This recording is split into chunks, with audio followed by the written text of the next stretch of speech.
apakah di manuskrip Wali Songo itu juga menjelaskan perihal bagaimana cara Syekh Jumadil Kubro menyebarkan agama Islam di kerajaan Majapahit ya.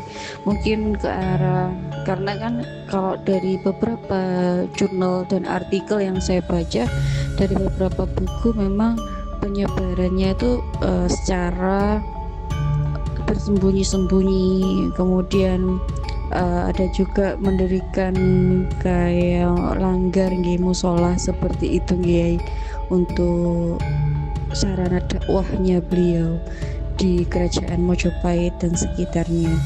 Kemudian kemarin saya juga dari buku itu menyebutkan ada juga salah satu peninggalan dari Syekh Jumadil Kubro itu ada di Gunung Kawi juga, kayak musola nggih yang berada di sampingnya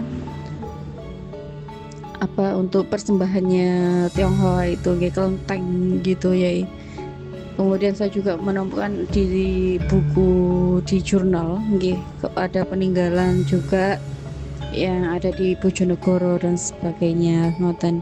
Apakah di manuskrip Wali Songo itu juga menjelaskan perihal peninggalan atau bukan peninggalan gitu, kayak semacam bangunan yang didirikan, kemudian sistem pendidikan yang diajarkan oleh Syekh Jumadil Kubro seperti itu ya. Kalau peninggalan dari Jumadil Kubro saya masih belum menemukan di literasi manuskrip ya. Karena begini, Syekh Jumadil Kubro itu kan pertama itu di Cirebon ya. Jadi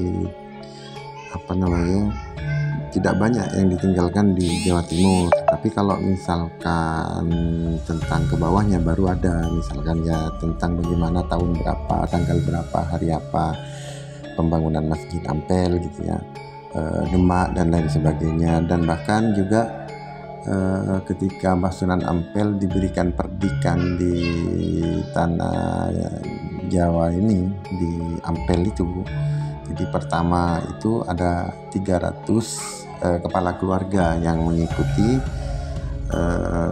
Mbah Sunan Ampel untuk berdukuh gitu ya. Jadi ada 300 kepala keluarga awal-awalnya itu.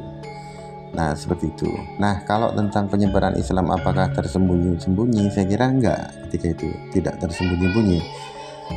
Bahkan Raja Majapahit ini welcome ya.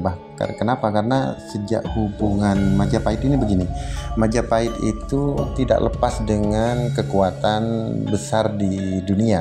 Nah kala itu kekuatan besarnya itu ketika masih di zaman Singasari itu, ketika itu masih ada Abbasiyah gitu ya, Abbasiyah. Nah dari keluarga pangeran-pangeran Abbasiyah ini salah satunya adalah Abdurrahman menikah dengan keluarga daripada Singasari itu sendiri. Nah kemudian ketika Abbasiyah ini hancur, Baghdad itu hancur oleh Genghis Khan, maka kekuatan dunia akan beralih kepada Genghis Khan.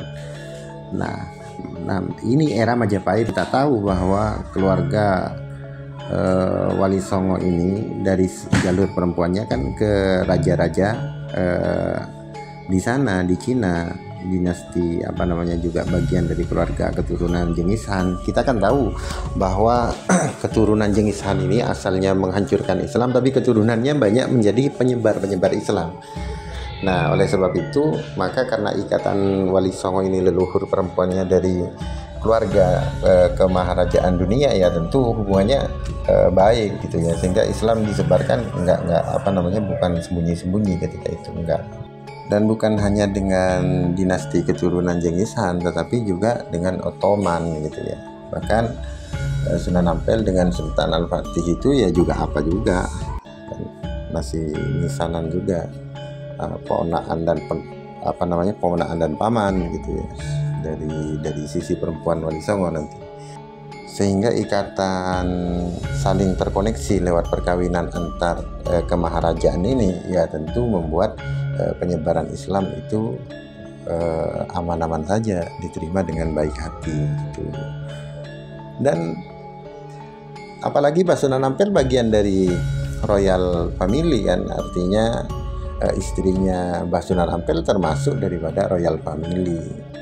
Apalagi kemudian kalau Sunan Giri, ibunya itu adalah putra daripada Bri Pakambangan. Bri Pakambangan itu adalah anak Bri Wirabumi. Bri Wirabumi adalah anak daripada Prabu Hayam Wuruk, artinya Sunan Giri keturunan Hayam Wuruk, sehingga Islam ya diterima gitu ya, karena bagian dari keluarga.